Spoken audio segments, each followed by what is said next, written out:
could take a toll. Now, MLGW hosted a Power Hour community meeting in Frayser tonight, where more than 2,000 home and business owners are waiting for their lights to come back on. MLGW CEO Doug McGowan answering questions about power restoration and about the possibility of burying power lines underground.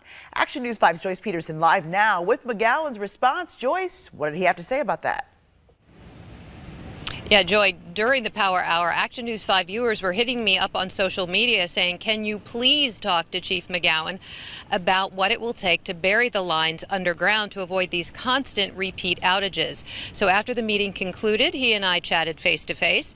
He told me that right now, MLGW's system, 40% of it is already underground, meaning the remaining 60% is overhead. He says the utility will be putting more lines underground in particularly vulnerable areas as improvements are made to the grid.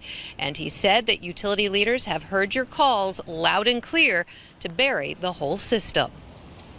Why can't we bury the power lines? So there's nothing preventing us from burying the power lines technically. It's just how much it costs.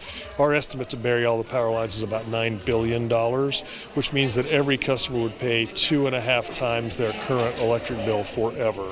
That's quite an expense. I know from a survey that's been done that most customers are willing to pay between 5 and 10% more.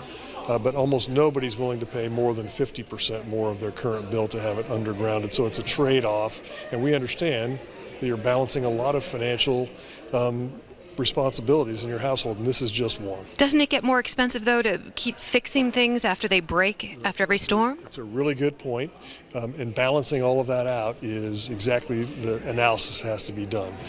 Undergrounding is not surety that you will never have an outage, because in these storms we've actually had underground circuits go out because they're not immune from corrosion, they're not immune from breaking, they're not immune from just wearing out over time.